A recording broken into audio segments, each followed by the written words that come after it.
ಹೆಸರು ನಮಿತಾ. ನಾನು ಮೈಸೂರಿಂದ ಅರಿವು ಸ್ಕೂಲಿಂದ ಬಂದಿದ್ದೀನಿ. 6ನೇ ಕ್ಲಾಸ್ ಓದ್ತಿದ್ದೀನಿ ನಾನು. ನನಗೆ ಜಿಯೋಗ್ರಫಿ ಅಂದರೆ ಇಷ್ಟನೇ ಇರಲಿಲ್ಲ ಫಸ್ಟು, ಆದರೆ ಅದ್ರ ಬಗ್ಗೆ ತಿಳ್ಕೋಬೇಕು ಅಂತ ತುಂಬ ಆಸೆ ಇತ್ತು. ಸ್ಕೂಲಲ್ಲೆಲ್ಲರೂ ಅಂದರೆ ನೀನು ಏನು ಮಾಡಿದ್ರು ಅದ್ರಲ್ಲಿ ಜಿಯೋಗ್ರಫಿ ಬರುತ್ತೆ ಅಂತ ಹೇಳ್ತಿದ್ರು. ಬಟ್ ನಂಗೆ ಅಷ್ಟೊಂದು ನಂಬಿಕೆ ಇರಲಿಲ್ಲ ಅದ್ರ ಮೇಲೆ, ಎಲ್ಲದು ಹೇಗೆ ಬರುತ್ತೆ ಅಂತ ಪ್ರಶ್ನೆ ಇರ್ತಿತ್ತು.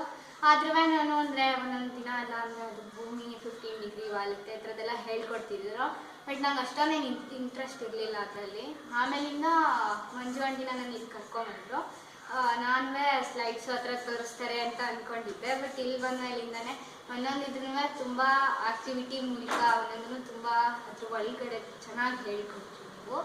ಆಮೇಲಿಂದ ನನಗೆ ಮ್ಯಾಪಿಂಗ್ ನಾನು ನಮ್ಮ ಮನೆಯಿಂದ ನಮ್ಮ ಮನೆಯಿಂದ ಸ್ಕೂಲ್ಗೆ ಅದ್ರದ್ದು ಬರೀ ರೋಡ್ ಬರೆದ್ಬಿಟ್ಟು ಸ್ಕೂಲು ನಮ್ಮ ಮನೆ ಮಾತ್ರ ಮಾಡ್ತಿದ್ದೆ. ಬಟ್ ಇವತ್ತು ನನಗೆ ಮ್ಯಾಪ್ ಮಾಡಿದಾಗ ಇನ್ನೂ ಏನೇನು ಮಾಡ್ಬೋದು, ಮತ್ತು ಅದರಲ್ಲೇ ಅಂಗಡಿ ತೋರಿಸ್ಬೋದು, ಮತ್ತು ಸಿಂಗಲ್ ಮ್ಯಾಪ್ ಮಾಡಿದಾಗ ಅದರಲ್ಲಿ ಏನೇನು ಇರಬೇಕು ಅಂತದೆಲ್ಲ ತಿಳ್ಕೊಂಡೆ. ನಾನು ತುಂಬ ಖುಷಿ ಆಗ್ತಿದೆ. ಓಕೆ, ಏನು ಇಷ್ಟ ಆಗಲಿಲ್ಲ?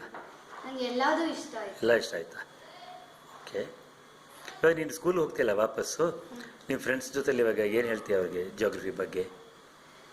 ನನ್ನ ಫ್ರೆಂಡ್ಸ್ಗೆ ಯಾರ್ಯಾರಿಗೆ ಜಿಯೋಗ್ರಫಿ ಇಷ್ಟ ಅವ್ರಿಗೆಲ್ಲರಿಗೂ ಇನ್ನೂ ಅಂದರೆ ಲ್ಯಾಟಿಟ್ಯೂಡ್ ಲಾಂಗಿಟ್ಯೂಡ್ ಅದ್ರ ಬಗ್ಗೆ ಎಲ್ಲ ಹೇಳ್ಕೊಡ್ತೀನಿ.